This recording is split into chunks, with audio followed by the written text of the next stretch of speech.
guys, it's Megan, and this is going to be a get ready with me of a completely different look on a completely different day, but I just wanted to put a disclaimer that the video is slightly out of focus the whole time, and I don't want that to distract you. I want to just let you know that it is going to be slightly out of focus, not completely blurry, but not like perfectly crisp either.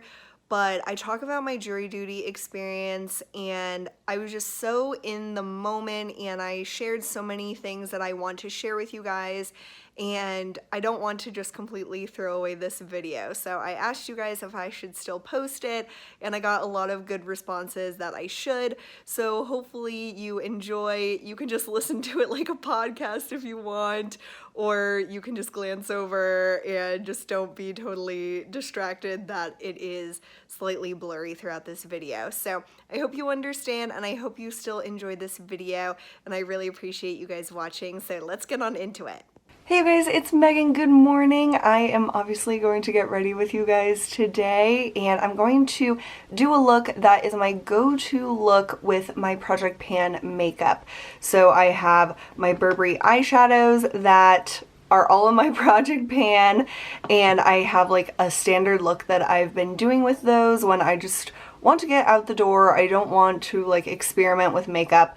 And then I have like a face routine that I've been doing with the Hourglass Vanish Stick Foundation and the Maybelline Fit Me finishing powder, and obviously other products. But those are the things that are in my Project Pan that I'm trying to work through or hit pan on, all those good things. And so I thought I would sit down with you guys and show you what I've been doing for that makeup look that's helping me use up those products. And also I am going to chat with you guys about my jury duty experience, being on a jury of a criminal case. And I was going to do like a whole sit down video with talking about it, but honestly it's just kind of like a chatty type of topic to me. So I thought, what better place than a chatty get ready with me. So I already primed my eyes with the Urban Decay primer potion, so I'm just going to get started with that. And pretty much I always use MAC Kid in my crease to start out with. The Burberry shadows that I'm working on in my Project Pan, they're either really shimmery or really dark, and so I need that like base as like a crease color basically, so then they don't look absolutely insane when I'm trying to blend them. I just think this helps so much, and Kid is definitely my favorite like transition or crease shade. I'm surprised I haven't hit pan on it yet, but MAC shadows are really firmly pressed, so they take forever to hit pan or use up. So I'm glad that I haven't, because it's lasted me a long time. But if I were ever to be without this color, I would be lost, because I've never found a like perfect neutral brown like this, the perfect depth, the perfect tone, and it's just like beyond perfection. So yes, that is how I'm going to start this out. And then I move on to the Burberry shadows. And I have 3 that I'm working on. So I have Shell, which definitely has some good pan going on. I wasn't sure when I started this project if it had hit pan, but I'm pretty sure it has. And then Nude, which is like a taupey color, also has hit pan. You can see like the lines of the pan underneath the shadow. And then Midnight Brown already had pan, but I'm just trying to expand that pan and use more of this, because I've honestly neglected it for years at this point, and now it's like I need to use it up. You know what I mean? Like I need to at least use it. I probably never will fully use it up, but you never know. So I am going to put Nude on my lid, and I use whatever brushes are clean, but sometimes, and actually I will do that today, I didn't think about that, but sometimes I put a like cream base underneath this to make it stand out a bit more. And I think my favorite one is the Laura Mercier Intense Moonlight. I have used a few different ones that I have, but this one just really makes like the shine come through. So If you've been watching my videos for a while, I used up the Laura Mercier Moonlight, like the standard stick last year, I think. And this one is the Intense, which just means it's like way more metallic. But this is a really similar shade to Nude from Burberry. So then I just take some of this right in that section where I have pan to continue that progress. And then I just slap it on top of this. And it is just like the most perfect, beautiful, metallic taupe. It is, oh my god, it is gorgeous. I used to wear these colors all the time.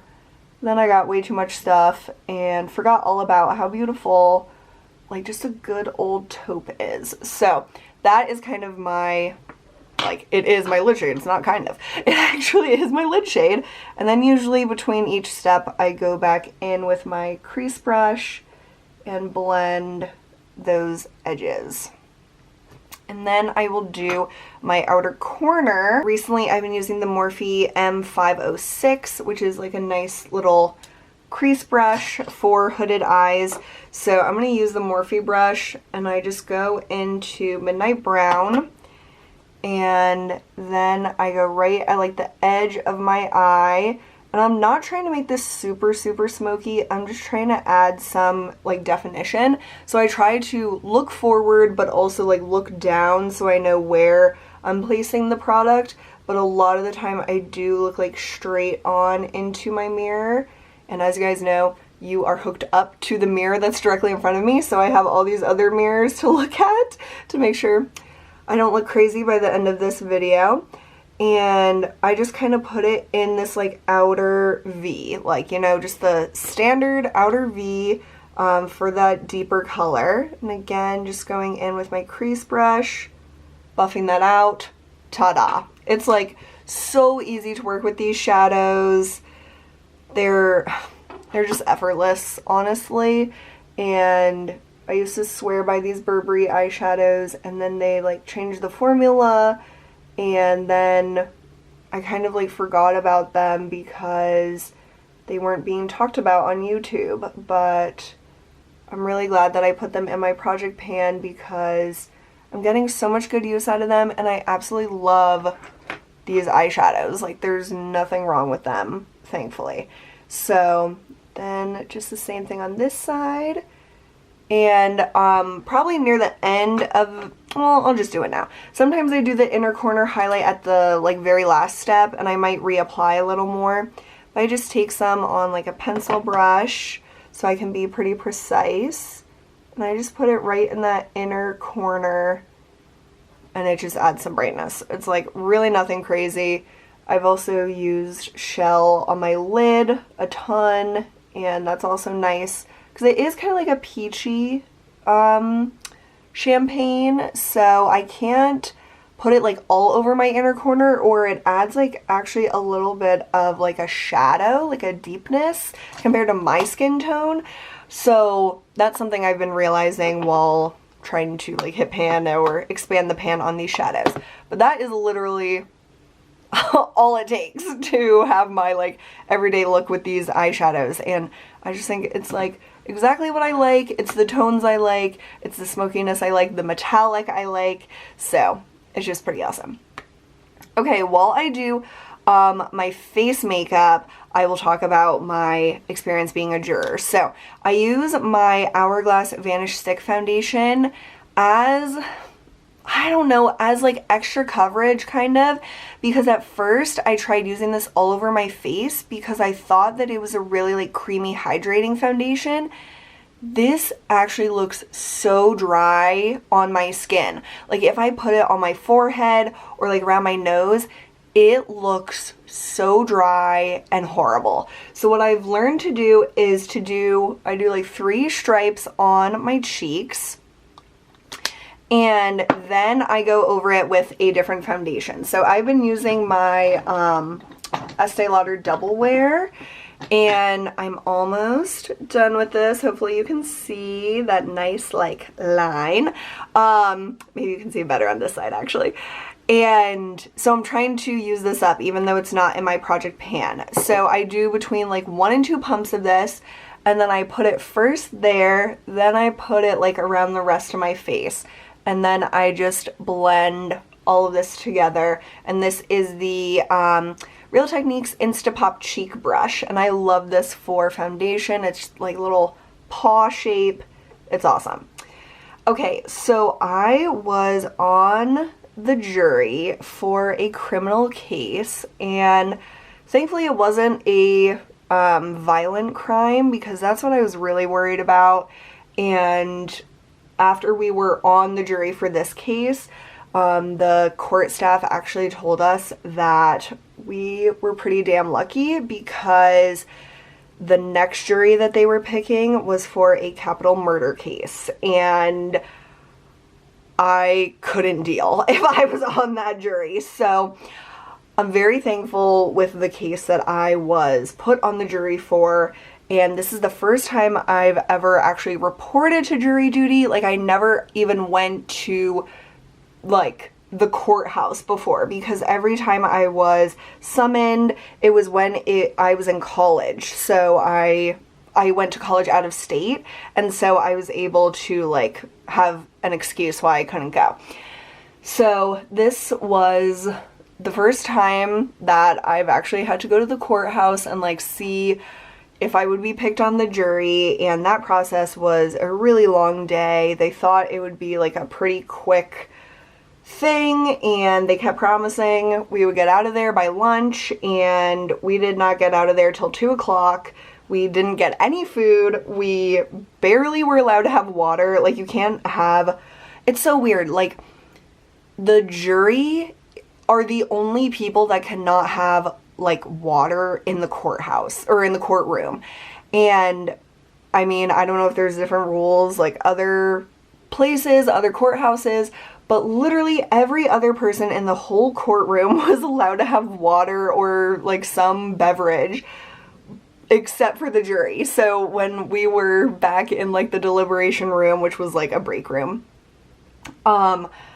we were noticing things obviously that were kind of like weird throughout the process, because I don't think any of us had ever been on a jury before. And we were like, it seems more like we're the criminals than the actual defendant, because we like can't even have water, and we could only have bathroom breaks like when there was a break in the court session, which like honestly we just got used to, but it is very different than having like free will. So it's an interesting experience. And if you guys saw my Instagram post, just kind of like touching on a few different things that I thought were like weird and funny about being on a jury. I said that I've never been more thrilled to see hard candy passed around, but like during usually the mornings there would be like long stretches of testimony with witnesses, and it would take forever. And I'll get to why it took forever, but the court staff would, like, I don't know if someone would like ask them or if they just would like start to pass around this like little dish of like hard candy. And to me, what's like, I've never cared about hard candy. I only really like chocolate. Like, in any other circumstance, I would not be so excited to see hard candy. But to see that like little dish being passed around was like the highlight of my morning. Like, it's just such a weird, different experience. It's like a whole new world. And yeah, so that was like one of the really funny things. And also you are always like sitting in the juror box, and like the judge said you could stand, but it would honestly really look weird, because I mean, there's 14 of us because there's 12 jurors and 2 alternates. And like, if just one person is standing, it just seems like out of place and weird. So on our breaks, like when we were allowed to leave the court, we would all just be like standing around the table because we didn't want to sit anymore. And it was like such a weird, like, backwards thing, because normally when you're on a break you're like sitting, you're relaxing, but in this situation we were so sick of sitting that we couldn't sit anymore. So I just thought that was really like weird, and I've never experienced that before. So the reason that I believe like the witnesses and the testimony and all of that took so long was because the defendant was representing themselves. And I'm not going to talk about the crime or the case in specifics. Honestly, I got really good at talking about this without really talking about it, because when you're on a jury, you can't talk about the case. You can't talk about the crime, the defendant, the prosecution, nothing. And so I would tell my family at the end of every night, like, I can't tell you really what was going on, but I can tell you like these little weird things or these little snippets of my experience. And honestly, that's what I think is the most interesting like aspects that I got out of my experience of being a juror. Because yes, the case was interesting and it was like a totally new experience. Like, I've never had to listen to all of this evidence and witness testimony and opening and closing statements and all that kind of stuff, and hear the law from the judge and all of her like rules before we went to deliberate on the verdict. So I learned a lot about that kind of stuff that had to deal directly with the crime, but I feel like all those like human different experiences that everyone could apply to their experience, because most of us probably won't be on the jury for the same exact type of crime, and the crime that ours was really, in the scheme of things, pretty like the base level of like criminal crimes. Like, it wasn't really that bad, yet we were still jurors for 4 days. Like, I cannot imagine if it was like the capital murder case or any murder case, any like violent crime like that. If this took 4 days, how the heck long will those cases take? Like, months probably. And I feel like that is a main issue with the US justice system, that things just take so unnecessarily long. Like, this case did not need to take this long, and yes, we only did it in the time that like we actually needed for us to get through all those witnesses, but I honestly don't think this crime really justified having a jury, because it was pretty cut and dry. I don't know how those decisions are made. That's just my personal opinion, and we came to our verdict pretty quickly after discussing it for like 30 minutes. So anyway, I'm going to try to do my eyeliner while I talk about this. So basically, the defendant was representing themselves, and if I can give you advice, which you can take my advice with a grain of salt, never represent yourself if you are a defendant. Like, I hope none of us find ourselves in that position. I cannot imagine it. I never want to know what it feels like.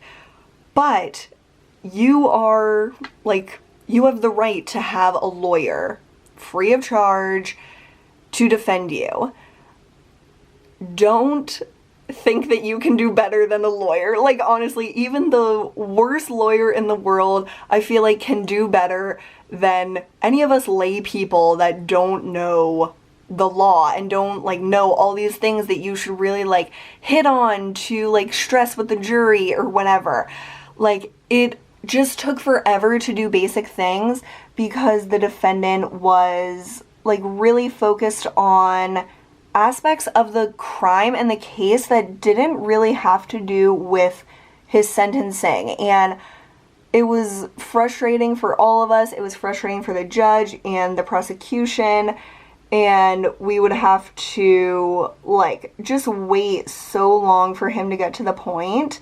And I feel like that really hurt him. Like, even if he was represented by a lawyer, it still would have had the same outcome in terms of the verdict, but it was just not doing him any favors by representing himself, and like just not being organized or an expert at like being a lawyer. Like, no one can be a lawyer other than a lawyer. Like, I don't know.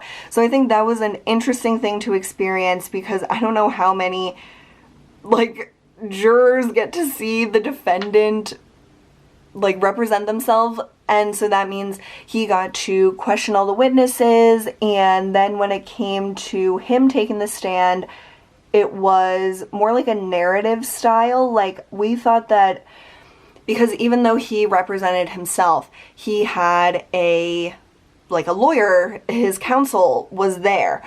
So we were like, damn, like he should have switched with his counsel at a certain point when he saw it was like going downhill. But we thought his counsel would question the defendant when the defendant took the stand as a witness.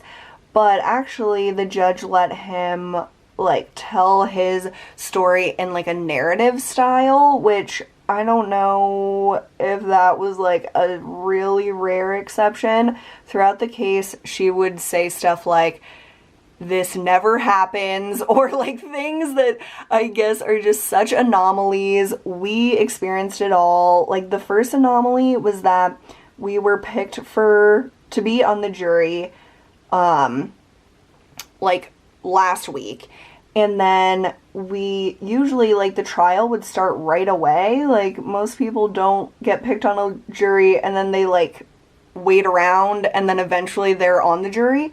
We had that happen to us. So we were picked on a Thursday, and then we or Wednesday or Thursday, and then we weren't to come back to the courthouse until the following Tuesday, which she was like, "This never happens," but because of scheduling, and we were just like, this is so weird. Like, everything weird that could have happened did. It actually worked out better because I would have missed that glass blowing thing with my coworkers. So I'm really glad that like it wasn't the days after I was picked to be on the jury, but it was just like one of those weird things that she was like, "This never happens," and that like kept occurring throughout the case.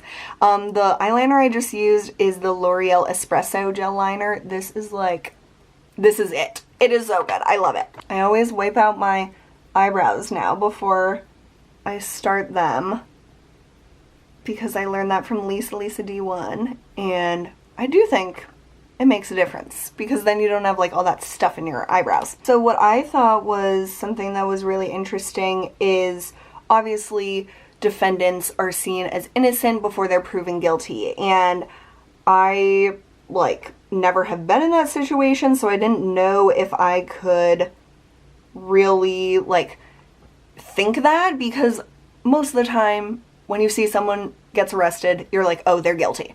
But you can't think that way until they are proven guilty beyond a reasonable doubt.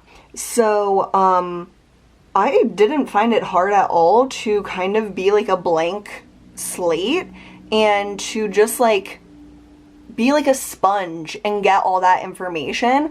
And like I said, the crime wasn't, in my opinion, that serious, and it wasn't like a violent crime where I was just like so repulsed by what happened or whatever. Like, I wasn't happy about what happened, but it wasn't something that I felt so strongly about that, oh yes, they definitely did it or they definitely didn't do it. So it was easier to like have the innocence until proven guilty than I thought it would be. I think in some cases it probably is harder to see someone as innocent until proven guilty, but that is how you are supposed to think and how the judge kept saying you must think that way. Before we went on every break and at the end of every day, the judge would read us like instructions that we had to like keep in mind, and a lot of what she kept saying was that even though you've heard a lot of testimony or this, that, or the other, don't start trying to put it together in your head. Like, don't try to be making conclusions about what happened because you don't have all the information and you don't have like the judge's final instruction on how to come to the conclusion of guilt or innocence. And with the law, it's just like all of these aspects of a crime have to be proven beyond a reasonable doubt, or the defendant must be found not guilty, because the prosecution has to prove all of the aspects of the crime or of the law, and that the defendant is guilty beyond a reasonable doubt. So that was like something that I didn't find it actually that hard to not come to a conclusion throughout the case. I feel like if it was a longer case, it would be harder to continue to have like an open mind, I think. But in the case that I was a juror in, I felt like I really was like just taking in information, and even on like the last witness or witnesses before we were sent to deliberate, I still like was trying not to come to a conclusion. I really was kind of like 50-50 until the judge gave her instruction to us. And I'm using the Maybelline Fit Me Loose Finishing Powder with this awesome brush. This is the Real Techniques Rebel Edge Broad brush. And so I just like this for like lightly setting this foundation, because Estee Lauder Double Wear you don't really need to set, but I'm trying to use up this powder. So I just do a really little bit of that. So I really was like not sure, just like the scales with like, you always see that in like judges' chambers and in the courtroom and stuff like that. I really was kind of like flip-flopping back and forth. And then when she gave the final instruction, then things became like much easier in a sense. Like I was really like more sure once she gave those instructions on how I needed to vote based on all of the evidence and based on the defendant's testimony and all the testimony, including the victims of the crime. And what was really interesting to me is that in the judge's instructions throughout the case, she would always say, like, it is up to each juror to decide for him or herself whether the witnesses are credible, and if you can trust all of what they say, you can trust part of what they say, or you can trust none of what they say. And that it really is up to each individual juror to make that decision for themselves. And then, of course, if there's like disagreements and you can't come to a unanimous decision, you have to talk it through and explain all of that and hopefully eventually come to a unanimous conclusion. But I thought that was a really interesting aspect of it, because all people, before they take the stand as a witness, are given an oath. Like, they have to agree to tell the truth. And I just thought that was so interesting that they still advise jurors, like, not to just, like, blatantly trust the witnesses, because they might or might not be lying. And that was one of the things that shocked me the most, because I honestly just thought they would be like, witnesses are under oath, they should be telling the truth. And I guess it makes sense that people even under oath would lie. So that was interesting, and something we our jury had to take into account when thinking about what we heard versus what we saw. Like, we were shown videos and like obviously pieces of evidence like photographs and stuff like that, and a lot of it was contradicted by what some people said on the stand. And that was really interesting to kind of use like your own, and the judge even said this, you have to use your own human experience, and you have to kind of, she didn't say this, but you basically have to use like what you know about people and like psychology and what people have to gain from telling the truth or from lying. And it was just, it's honestly so fascinating. Like, I wouldn't want to be working in the criminal like sector at all because things took forever, and like the things they have to hear about are way worse than what I had to hear about in this case, and I just couldn't handle it. But it was really interesting to be told like all these different little snippets. Oh, something else, this is like kind of silly, but something else I didn't expect or realize happened is that every time the jury entered and the jury exited, everyone stood. Like, they would smash the gavel and they would be like, all rise for the jury, and everyone would stand for us, and we were like, wow, we're so like respected and everything, except we couldn't have water, so we weren't that respected. But I thought that was interesting that like the judge rose, the defense, prosecution, all of the like police. There were always at least 5 police in the courtroom. Like, I was shocked how many police were kind of just like sitting there, like, I guess like protecting the judge, protecting like everyone in there. But literally they were at every single entrance, every corner. They were like we wouldn't be able to leave if the judge didn't like give us permission to leave.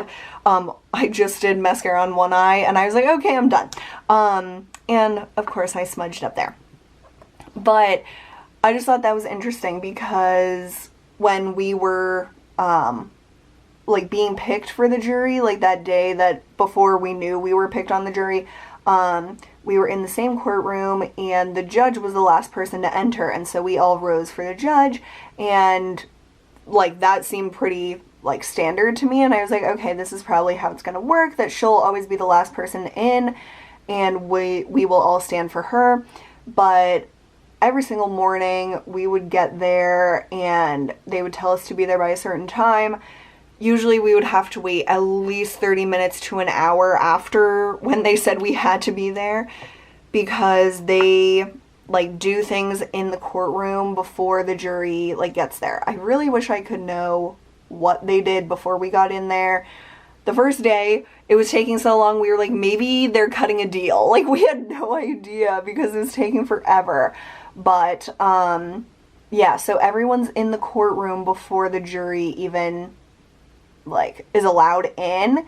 And then this didn't happen, but sometimes you might have seen like on true crime stuff or even like fictional things about like court cases that sometimes like the lawyers go up to speak to the judge in like a sidebar, I think they call it, and she said if that were to happen, that they have this like white noise that they play in the juror box so we can't like hear what they're talking about. So that never happened to us, but I thought that was interesting that they kind of have that like at the ready just in case they do need to speak privately without like shuffling all of us out, because it is like a process. Because once they shuffle us all out, even if we are done with our break within 10 minutes, like we all go to the bathroom, and we couldn't use the public bathrooms that were in the courthouse because you can't talk to anyone when you're a juror. Like, you can talk to them, but you can't talk to them about the case, and they don't want you to accidentally overhear anything about the case from like witnesses who might not know that you're a juror and you don't know they're a witness. And so we had like in our jury deliberation area, there was like 2 bathrooms. So by the time we all went to the bathroom, it took 10 to 15 minutes. But we couldn't just go back in the courtroom. We had to wait until they were ready for us, which usually took forever. And so it was just like a process to get in and out of the courtroom. It wasn't just like easy as you might expect that it would be. I think I'm gonna use the L'Oreal Mattes It for my lip liner, and these are just the creamiest lip liners. Oh my goodness. I love that color. It's so pretty. And then I'm just going to use, let's use my tried and true Dose of Colors, A Mauve Story. I love this so much. So yeah, it was a really interesting experience. I am not dying to do it again by any means. I'm glad that I was picked for this trial compared to another worse crime that, like, you just wouldn't want to hear all the evidence about, like, something horrible. Like, we heard so much about this case, and thankfully deliberating for the verdict, we had, like, a really great group of people for our jury. Like, we all got along. There was no one that was really, like, rude or just, like, didn't want to be there, and they made that known. Like, all of us were kind of like, we have to be here. And after we heard that we weren't picked for the capital case, we were thankful. So we would remind ourselves of that we weren't having to worry about coming to that conclusion. So, and like I said, it was a pretty cut and dry type of case that we were on. So it wasn't like tons of pressure. Obviously, we all took it seriously. And when we deliberated, we really talked about like all of the sides, like all of the potential things that we were kind of like, did you hear that? Or what did you think about that? Or whatever. So we had like a really good like conversational deliberation, and we like decide on all those points that I said that the law states that you have to have all of those things proven beyond a reasonable doubt. And yeah, then it was over. And so that was our experience. And then when it was done, the court staff could finally kind of like openly talk to us about like the case and like the defendant and stuff, and they said that this defendant is going to be on trial for a different thing a few months from now. So it was really interesting to kind of start to see like a bigger picture of like the defendant and these crimes and stuff. And when you're a juror, you literally only know what has been told to you in that room. And that's like why they ask you, do you know the defendant? Have you heard of this case? All of those things. Like they ask, do you know any of the witnesses, any of like the prosecution, the judge, anything that would like bias your opinion. And when you have a jury that truly only knows what has been told in the courtroom, that is the way that it's supposed to be, and that is what we did. We came to the conclusion that we did, and our consciences are clean. Like, we did our civic duty. And it was definitely a cool experience. Like, I was dreading it, as you guys heard in one of my vlogs when I got picked. Like, it is a pain in the ass. I missed 4 days of work, and then when I came home from jury duty, I was so exhausted, but I tried to do like a few hours of work after I got home, and it's hard. Like, if you had a family and like all these other responsibilities, it would be really, really hard to drop all of that basically for this.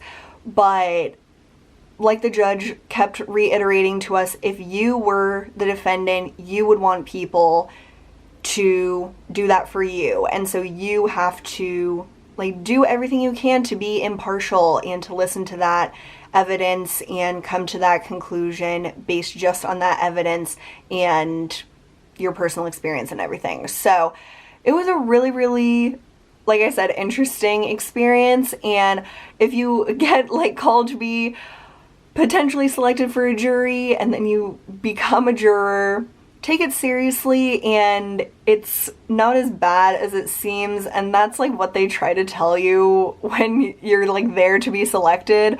Like, they give you that little spiel of like, jurors end up like really loving this experience or whatever, and you're just like, come on, like, no way.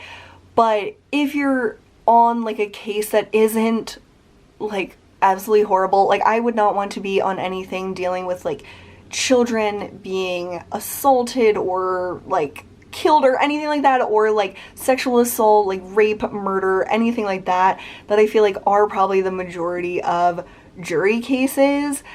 Like, I wouldn't think that the crime that we were on the jury for would be like a crime that a jury would need to be the final deciders of. So maybe there are like lesser crimes that juries are needed for, but even if you are picked for those crimes, like, it's a hard position to be in, but it's also our civic duties as Americans. Obviously, I know not every one of you is an American watching me, but yeah, in our country, this is how we do it. I would love to know what it's like in other countries, honestly, because I have no idea if there's like this process or whatever in other countries. So that is my experience, and I just thought it was kind of like an interesting story, and I hope maybe it was interesting to you guys as well. I haven't like went back to work since being on the jury, so I haven't like got to tell many people like about it.